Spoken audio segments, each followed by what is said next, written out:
السلام علیکم ورحمۃ اللہ وبرکاتہ۔ وعلیکم السلام ورحمۃ اللہ وبرکاتہ۔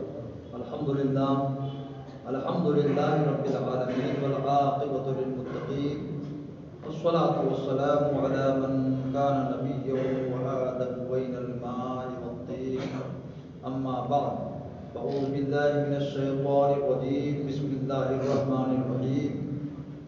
یا ایھا الذین آمنوا اتقوا اللہ وکونوا مع الصادقین، صدق اللہ مولانا العظیم وصدق رسولہ البشیر النذیر۔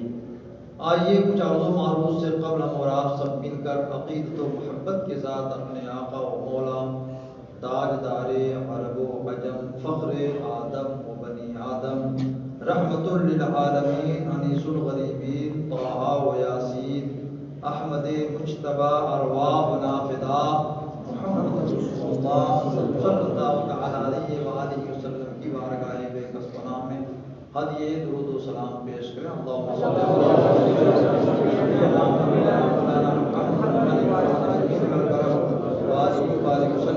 صلاۃ و سلام علیک یا رسول اللہ، صلاۃ و سلام علیک یا حبیب اللہ۔ ایک مرتبہ اور صلاۃ و سلام کا نذرانہ پیش کر لیں۔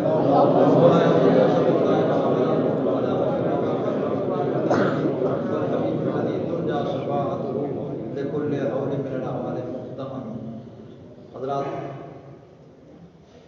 کرم ہے پروردگار عالم کا کہ اس نے ہمیں اور آپ کو اپنے محبوب اعظم صلی اللہ علیہ وآلہ وسلم کا دامن عطا فرمایا۔ مزید کرم بالائے کرم کہ اس نے اپنے محبوب کے دامن میں بے شمار ایسے پھول کھلائے کہ جن کی مہک سے آج بھی ہمارے مشام جان معطر ہو رہے ہیں، اور ایسے شاندار خوشبودار پھولوں سے اللہ نے ہم کو قریب رکھا ہے۔ مصطفیٰ جان رحمت صلی اللہ تعالیٰ علیہ وآلہ وسلم کے شہزادے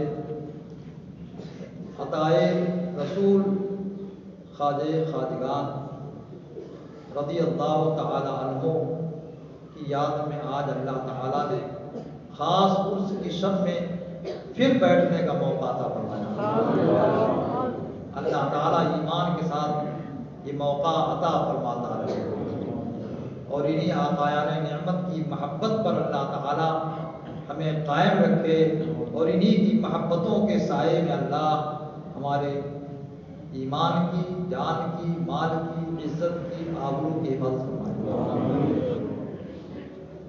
سلطان الہند غریب نواز کی خاص شب ہے، تو منقبت کے 2-4 اشعار تحت لفظ سماعت کر لیں، جو بہت پہلے لکھا تھا۔ کس قدر روشن ہے خواجہ حق بیانی آپ کی، کس قدر روشن ہے خواجہ حق بیانی آپ کی، اور ہر گدا کے دل میں ہے ظاہر نشانی آپ کی، ہر گدا کے دل میں ہے ظاہر نشانی آپ کی، اور جب سے دیکھا ہے تیرا پر نور در میں نے شہاں، جب سے دیکھا ہے تیرا پر نور در میں نے شہاں، پاتا ہوں میں زندگی میں ذوفشانی آپ کی۔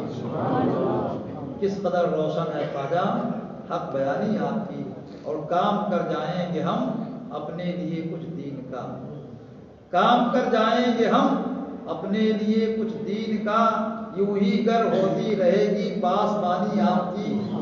کس قدر روشن ہے خواجہ حق بیانی آپ کی، اور لاکھوں ایمان لائے ہیں، 1-2 100 100 400 500 1000 کی بات نہیں ہو رہی ہے، لاکھوں ایمان لائے ہیں تیری ندا پر اے معید، رکھتی تھی تاثیر ایسی حق بیانی آپ کی، رکھتی تھی تاثیر ایسی حق بیانی آپ کی، اور ہم غریبوں کی طرف سے ظالموں کی لے خبر۔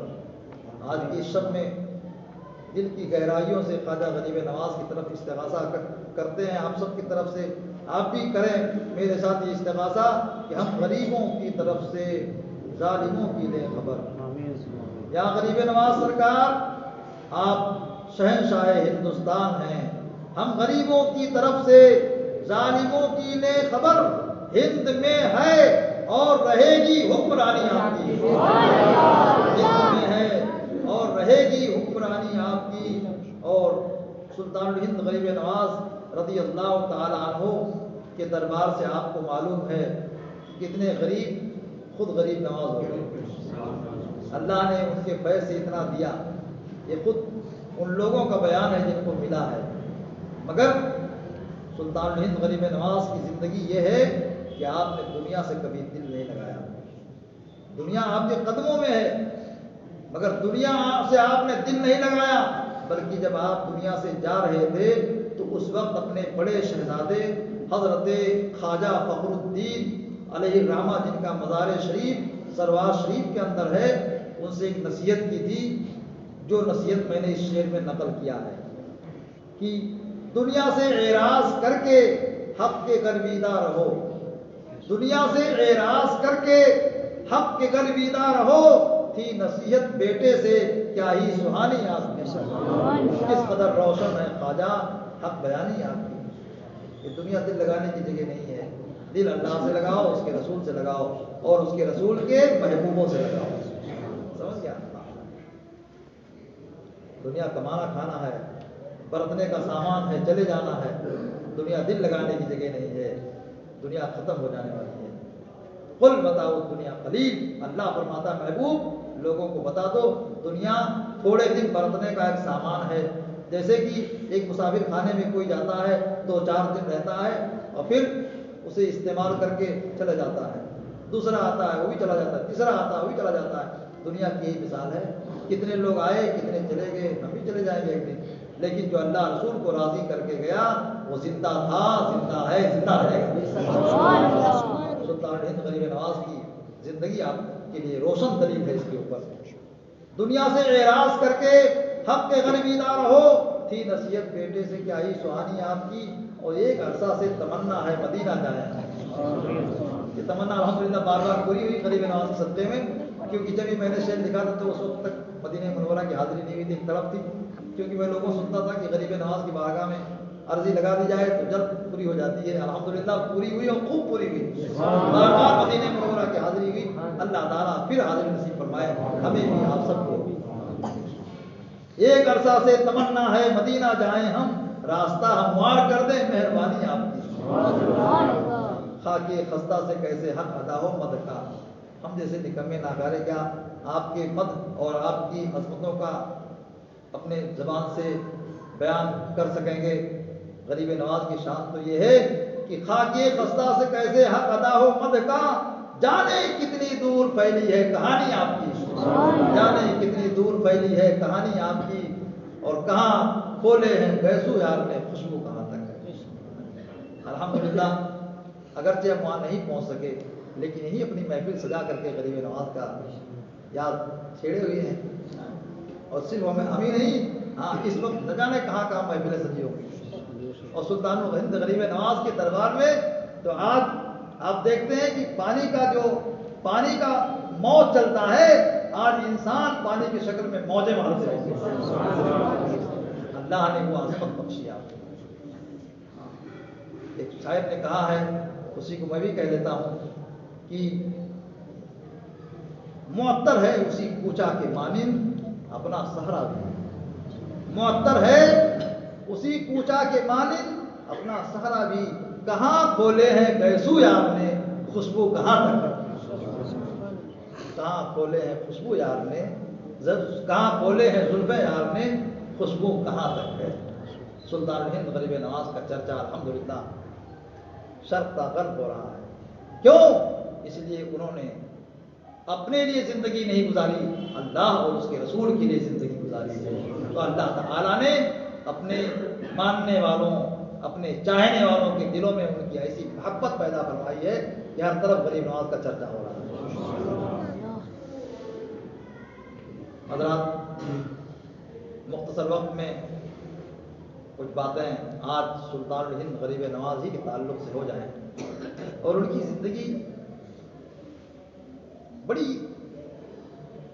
تفصیلی زندگی ہے، مگر جہاں سے ورق الٹیے وہ ورق اپنے جگہ پر تازہ نظر آتا ہے۔ آئیے ہم شروع کرتے ہیں سلطان الہند غریب نواز رضی اللہ تعالیٰ عنہ کی عمر شریف تقریباً کچھ کم و بیش کچھ کم زیادہ 14 سال کی ہوئی ہوگی کہ آپ کے والد ماجد حضرت سید غیاث الدین علیہ رحمۃ الرضوان کا سایہ سر سے اٹھ گیا۔ والد صاحب کی طرف سے آپ کے حصے میں وراثت کے طور پر ایک پنچکی اور ایک باغ ملا، اسی کی دیکھ ریکھ کرتے تھے، جس سے گھر کا اور اپنا سب خرچ برچ چلتا تھا۔ ایک دن آپ اپنے باغ میں موجود تھے، ایک مظلوم بزرگ جن کا نام آپ کو یاد ہوگا حضرت ابراہیم قندوزی رحمۃ اللہ علیہ مظلوم تھے، وہ آئے تو سلطان الہند غریب نواز رضی اللہ تعالیٰ عنہ کے باغ میں آئے تھے، اس لیے آپ نے ان کے لیے بیٹھنے کا انتظام فرمایا، ادب سے بیٹھایا، اور وہاں کیا پیش کرتے باغ میں انگور کے خوشے لٹک رہے تھے، ایک میٹھا اچھا دیکھ کر کے ایک خوشا ایک انگور کا گچھا لا کر کے آپ کے دربار میں ادب سے پیش کر دیا۔ آپ نے کھایا اور ان کا دل ٹھنڈا ہو گیا۔ زیادہ مہمان نوازی سے نہیں مہمان خوش ہوتا ہے، آپ کے دل کو دیکھ کر۔ آپ خوش ہو کر کے اس کو ایک گلاس پانی دے دیں گے تو اس کا دل مچل جائے گا کہ ہاں اس نے ہمارے لیے ٹائم دیا۔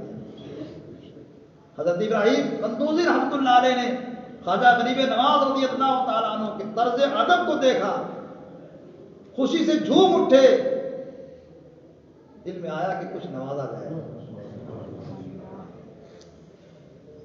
جیب سے کھلی کا ایک ٹکڑا نکالا اور منہ میں رکھ کر چبایا، اور وہ سلطان الہند غریب نواز رضی اللہ تعالیٰ عنہ کو عطا فرما دیا۔ آپ نے کھا لیا تو زندگی میں ایک انقلاب پیدا ہو گیا، دنیا پھیکی نظر آنے لگی۔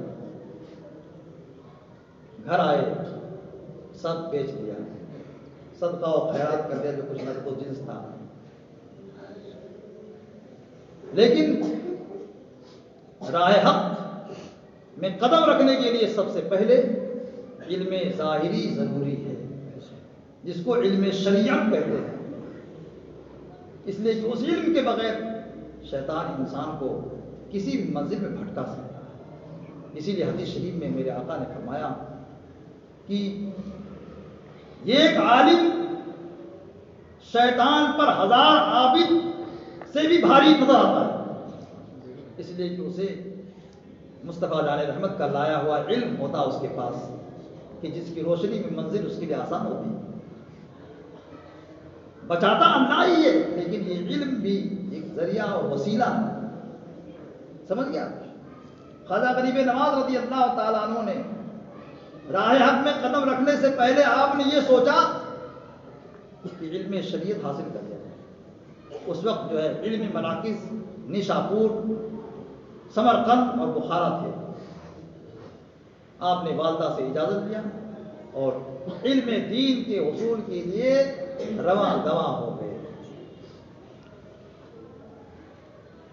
کچھ سفر طے کرنے کے بعد آپ کو راستے میں 2 آدمی ملے جو اجنبی تھے، ایک جگہ بیٹھے ہوئے تھے۔ سلطان الہند غریب نواز نے ان سے حال دریافت کیا کہ کیا حال ہے۔ ان دونوں نے کہا کہ ہم بہت پریشان حال ہیں، کئی دن سے بھوکے پیاسے ہیں، اگر آپ کے پاس کچھ ہو تو کھلا دو۔ سلطان الہند غریب نواز رضی اللہ تعالیٰ عنہ کے پاس جو کچھ کھانے کا سامان تھا وہ پیش کر دیا۔ اس کے بعد ان لوگوں نے یہ بھی کہا، ان دونوں نے، کہ اگر کچھ نقد و جنس بھی ہو، کچھ روپیہ پیسہ بھی ہو تو وہ بھی ہمیں دے دیں، اس لیے کہ ہمارے پاس آگے بڑھنے کے لیے کچھ ہمارے خرچے کے لیے بھی نہیں ہے۔ جو آپ کے پاس تھا کچھ زیادہ راہ کے طور پر سب نکال کر کے دے دیا۔ یہ حقیقت میں مسافر نہیں تھے، یہ حقیقت میں یہ لوگ جو ہے پریشان نہیں تھے روپے پیسے کے معاملے میں، یہ ڈاکو تھے، انہوں نے دھوکہ دیا تھا آپ کو۔ لیکن جب غریب نواز رضی اللہ تعالیٰ عنہ آگے بڑھے تو ان دونوں کے دلوں میں ایک عجیب حیرانی کیفیت پیدا ہو گئی اور سوچا کہ یہ شہزادہ جس کا چمکتا ہوا چہرہ ہے، معلوم نہیں کہاں کا اس کو سفر کرنا ہے اور سب کچھ تو ہمیں دے دیا، اگر اس کو پریشانی آئی کہیں راستے میں تو ہم اللہ کو کیا جواب دیں گے؟ دوڑتے ہوئے یہ دونوں گئے، سلطان الہند غریب نواز کے آگے کھڑے ہو گئے اور کہا حضور ایک بات ہے، آپ کہاں جا رہے ہیں؟ آپ نے فرمایا کہ فی الحال تو نیشا پور کا ارادہ ہے، یعنی یہ نہیں کہ آخری منزل وہ ہے، کہا فی الحال یعنی اس وقت ابھی نیشا پور تک کا ارادہ ہے۔ کہا ارے نیشا پور تو بہت دور ہے، کئی دن رات سفر کرنے کے بعد آپ وہاں پہنچیں گے اور جو کچھ آپ کے پاس تھا سب ہمیں دے دیا۔ وہ دونوں رونے جیسے ہو گئے اور کہا کہ ہم ڈاکو ہیں، ہم نے دھوکہ دیا ہے آپ کو، ہم آپ کے ہاتھ پر توبہ کرنا چاہتے ہیں۔ ان دونوں نے توبہ کیا، معافی مانگی اور کہا حضور یہ جو دھوکے سے ہم نے آپ سے لے لیا یہ رقم آپ قبول کر لیجیے، آپ کا سفر بہت لمبا ہے۔ سلطان الہند غریب نواز رضی اللہ تعالیٰ عنہ نے فرمایا کہ ہماری یہ نیتی نہیں ہے کہ ہم دے کر کے واپس لے لیں، یہ اخلاق نبوی کے خلاف ہے، جو دے دیا اس کو واپس نہیں لیتے ہیں۔ ان دونوں نے کہا کہ اتنا لمبا سفر ہے آپ کا کیا ہوگا؟ تو سلطان الہند غریب نواز نے فرمایا کہ جس رب نے تم کو اس میدان میں صحرا میں کھلایا پلایا ہے وہی ہمارا بھی انتظام فرمائے گا۔ ایسا توکل ہونا چاہیے، جب توکل ایسا ہوگا تو مدد بھی ایسی ہوگی۔ سلطان الہند غریب نواز آگے بڑھتے گئے، ایک گاؤں آپ کو ملا جس کا دل آرام نام ذکر ہے، تو دل آرام ایک گاؤں میں آپ پہنچے، وہاں ایک اللہ کی ولیہ ضعیفہ خاتون رہتی تھی، انہوں نے آپ کو دیکھا، آپ کا راستہ روکا اور کہا حضور آج رات ہمارے یہاں قیام کیجیے، ہمارے ایک دن کے لیے مہمان بن جائیے، آپ کا سفر لمبا ہے، ہم چاہتے ہیں کہ آپ ہمارے یہاں آرام کریں۔ سرکار غریب نواز رضی اللہ تعالیٰ عنہ نے اس کو مشیت یزدی سے سمجھتے ہوئے کہ اللہ کی مشیت سے یہ ہو رہا ہے، آپ نے خاتون کی دعوت قبول کر لی اور وہاں ایک دن قیام فرمایا۔ جب روانہ ہونے لگے، وہاں سے چلنے لگے، ایک قافلہ ہرات جا رہا تھا، اس قافلے کا سردار اس کا نام سلیمان تھا، وہ علم دوست تھا، علم سے علماء سے طلباء سے اسے محبت رہتی تھی۔ اس نے سلطان الہند غریب نواز کا جب مقصد معلوم کر لیا کہ کہاں جا رہے ہیں تو اپنے قافلے میں شامل کر لیا، ہرات تک پہنچ گیا لے کر کے سلطان الہند غریب نواز کو۔ دیکھو رب نے کیسا انتظام کیا، جب آپ ہرات پہنچے تو وہاں سے ایک قافلہ روانہ ہونے والا تھا نیشا پور کے لیے۔ نیشا پور یہ بھی ایران میں ہے، الحمدللہ وہاں حاضری ہوئی، تو نیشا پور جو وہ قافلہ پہنچا، نیشا پور کے لیے قافلہ وہاں سے ہرات سے روانہ ہو رہا تھا، اور اس قافلے میں سلیمان جو آپ کو ہرات تک لے کر گئے تھے ان کے کچھ دوست تھے، ان سے آپ کا تعارف کرا دیا اور ان کے ساتھ کر دیا۔ اس طریقے سے سلطان الہند غریب نواز رضی اللہ تعالیٰ عنہ کئی دن رات سفر کرنے کے بعد نیشا پور بھی پہنچ گئے۔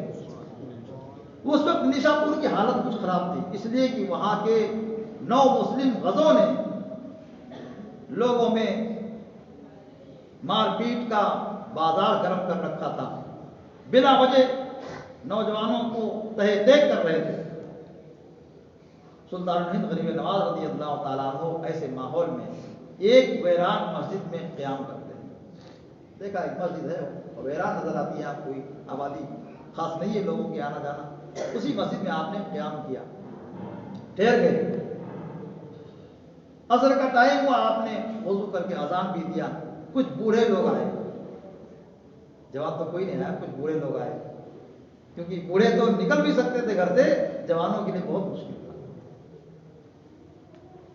ان بوڑھوں نے سمجھایا، آپ کو نماز پڑھی آپ کے پیچھے، اس کے بعد کہا کہ یہاں ٹھہرنے لائق نہیں ہے، آپ تو نوجوان ہیں، آپ مسافر ہیں، آپ کے لیے تو اور مشکل ہے، چلیے ہمارے ساتھ، ہم آپ کی حفاظت کریں گے۔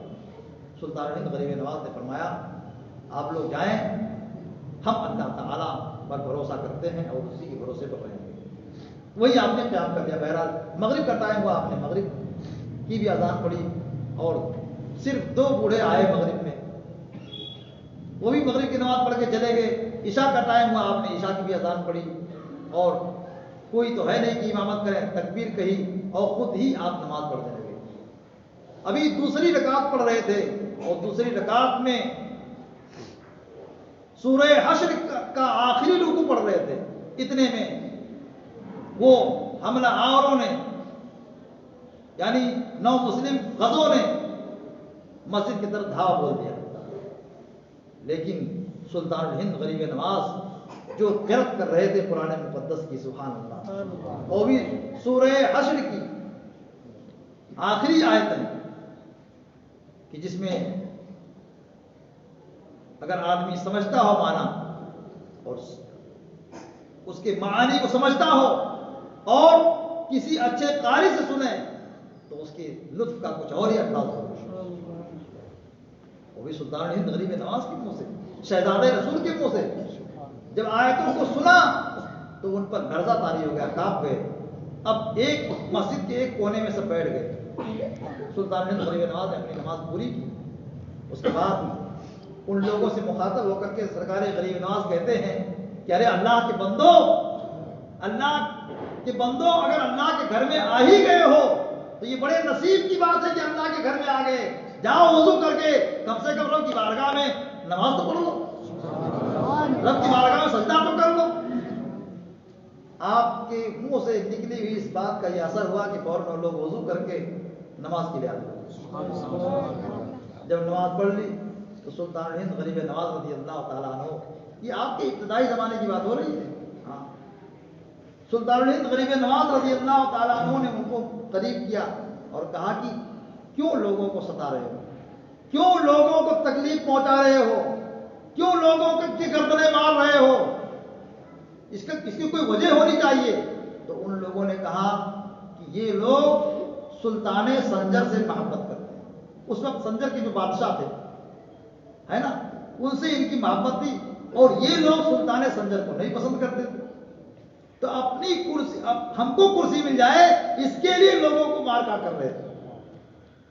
آج بھی اگر دیکھیں تو یہی جھلکیاں آپ کو نظر آئیں. لیکن یاد رکھنا, ناؤ کاغذ کی کبھی چلتی نہیں, سمجھ گیا آپ؟ ہاں, اور ظلم کی ٹہنی کبھی ہلتی نہیں. بہرکیف سلطان الہند غریب نواز سے ان لوگوں نے جب کہا کہ یہ لوگ سلطان سنجر سے محبت کرتے ہیں, اس لیے ہم ان پر یلغار کر رہے ہیں, اس لیے ہم ان پر حملہ آور ہوئے ہیں, تو غریب نواز سرکار نے فرمایا کہ اگر سلطان سنجر سے یہ لوگ محبت کرتے ہیں تو کوئی اس کی وجہ ہوگی نا. سلطان سنجر ان لوگوں کا ہمدرد ہوگا, ان لوگوں کو مہربان ہوگا, اس لیے تو اس سے محبت کرتے ہوں گے. اور تم ان کی جانیں مارو گے تو پھر ان کی نفرت تو اور تم سے بڑھتی چلی جائے گی. اور چلو اگر تم نے مار بھی دیا تو تم کس لیے کر رہے ہو, حکومت کرنے کے لیے نا. تو حکومت تو انہی رعایا پر کرنی تھی, جب کوئی رہے گا ہی نہیں تو حکومت تمہاری کس پر چلے گی, خود ہی حاکم اور محکوم ہو گئے. ان باتوں کا ایسا اثر ہوا کہ ان لوگوں نے قبول کیا کہ آپ نے تو ہمارے آنکھوں کے سامنے سے پردہ ہٹا دیا. تو سب نے توبہ کیا آپ کے ہاتھ پر اور کہا آئندہ ایسی حرکت ہم سے نہیں ہوگی. سبحان اللہ. آپ وہاں پہنچے تو آپ کے قدموں کی برکت سے اس آبادی والے سکون پا گئے. ذات ان کی ایک تجلی, ان کا نقش پا چلا, وہ جدھر گزرے ادھر ہی روشنی ہوتی گئی. روشنی بانٹتے ہوئے جا رہے ہیں. یہ آپ کے طالب علمی کے لیے نکلے ہیں, اس دور کی گفتگو ہو رہی ہے. اس کے بعد سنیے, اب وہاں سے آپ جو ہے سمرقند کے لیے روانہ ہوئے, کیونکہ وہاں حالات سازگار نہیں تھے. جو درسگاہیں تھیں وہ اب پہلے جیسی نہیں ہوں گی, حالات کافی بگڑ گئے تھے. آپ وہاں سے سمرقند کی طرف روانہ ہوئے. سمرقند بھی اس وقت علمی مرکز تھا, وہاں پر بڑے بڑے علماء تھے. حضرت خواجہ حسام الدین علیہ رحمت و رضوان کی بارگاہ میں پہنچے سرکار غریب نواز رضی اللہ تعالیٰ عنہ, اور وہ آپ ہی کے مدرسے میں داخلہ لے لیا. کہہ لیجیے, تھوڑا مختصر کر رہا ہوں, وقت دیکھ رہا ہوں. آپ کے مدرسے میں مدرسے حسامیہ کے اندر آپ نے داخلہ لے لیا، پڑھتے رہے. پھر جب رمضان آیا، آنے والا مہینہ رمضان کا آیا، تو آپ کو نماز تراویح کے لیے وہاں کی مسجد میں مقرر کر دیا گیا. سبحان اللہ. اب تو قرآن مقدس کی تلاوت، وہ بھی خواجہ غریب نواز کی زبان سے لوگوں کو مسحور کر دیا. ہر طرف سے بھیڑ جمع ہونے لگی کہ چلیں گے سلطان الہند غریب نواز کے پیچھے نماز پڑھیں گے. آپ کے استاد حضرت مولانا حسام الدین اتنے خوش ہوئے کہ اپنی مسجد، جو مدرسے کی مسجد تھی، فجر کی امامت، روزانہ فجر کی امامت آپ کو عطا فرما دی. ایک موقع پر غریب نواز کی شان دیکھیے، اور یہ ابتدائی زمانے کی شان ہے، اور پھر کہاں سے کہاں پہنچے. ہم ان کے مرتبے کا سراغ نہیں لگا سکتے ہیں. ان کے در کے بھکاری اس منزل پر ہیں کہ ہماری ٹوپی گر جائے گی، ہم ان کا مقام نہیں سمجھ سکتے ہیں. غریب نواز کا تو مقام بہت ہی بلند ہے،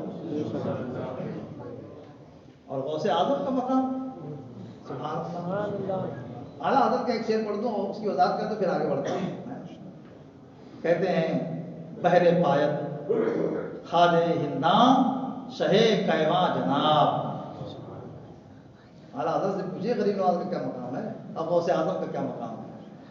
کہتے ہیں بہر پایت خواجہ ہنداں شہ کیواں جناب، بل علا راسی و عینی گوید آ خاکا توئی. فارسی زبان میں یہ شعر ہے، یہ میرے اعلیٰ حضرت کا شعر ہے. ہاں، صرف اردو ہی میں نہیں شاعری کرتے تھے، عربی میں بھی شاعری کرتے تھے، اس میں بھی لاجواب تھے. فارسی میں بھی شاعری کرتے تھے، اس میں بھی لاجواب تھے. اور اردو میں تو شاعری کا کہنا ہی کیا ہے. آپ کی نعتیہ شاعری کو دیکھ کر کے کہنے والوں نے کہہ دیا کہ اگر کوئی حسان ہندوستان میں ہے تو اعلیٰ حضرت کی ذات. آپ حسان الہند سے پہچانے جاتے ہیں. ایک تو حسان بن ثابت تھے جو عرب کے شاعروں میں ایک مقام رکھتے تھے، کیونکہ مصطفیٰ کی بارگاہ کے نعت خواں تھے. ان کے لیے تو میرے آقا ممبر لگوایا کرتے تھے جو نعت شریف پڑھتے تھے. اگر ہندوستان میں کوئی حسان ہے تو وہ امام محمد. ایک بہت بڑے عالم تھے پاکستان کے، ہمارے علماء تو اچھی طرح جانتے ہوں گے، حضرت علامہ عبد الحکیم شرف قادری.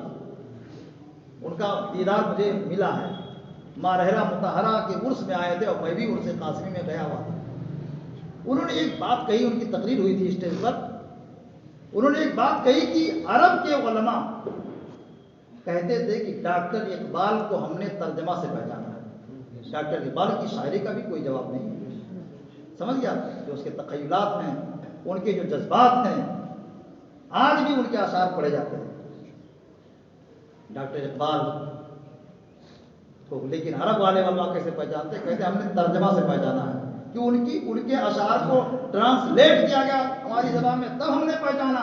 اور وہی عرب کے علماء کہتے ہیں مگر بریلی کی امام محمد رضا کو ہم نے بلا واسطہ پہچانا ہے.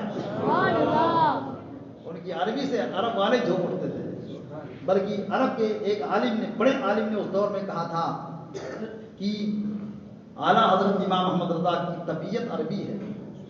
مطلب یہ ہے کہ اگر سمجھانے کے لیے مختصر میں کہ اگر پردہ لگا دیا جائے اور اعلیٰ حضرت پردے کے اس طرف سے بولتے ہوں تو عرب کے علماء یہی سمجھیں گے کہ یہ عربی عالم بول رہا ہے.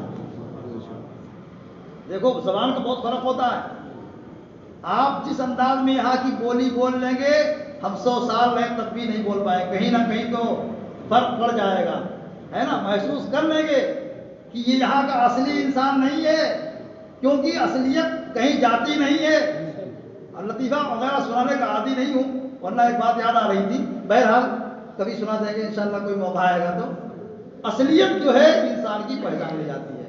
مگر اعلیٰ حضرت رضی اللہ تعالیٰ عنہ ایسے فنا فی الرسول ہیں کہ سبحان اللہ، وہاں کے بڑے بڑے علماء آپ کے بارے میں یہ نظریہ رکھتے ہیں کہ ان کی طبیعت عربی ہے. اور اعلیٰ حضرت خود بھی فرماتے ہیں کہ جو مضمون مجھے آتا ہے نا، وہ پہلے عربی سے آتا ہے. سبحان اللہ. پھر میں اس کو اردو میں بدلتا ہوں یا کسی اور زبان میں بدلتا ہوں. آپ تجربے کی دنیا میں سوچئے، پہلے جو ہم کوئی چیز سوچتے ہیں تو اردو میں وہ چیز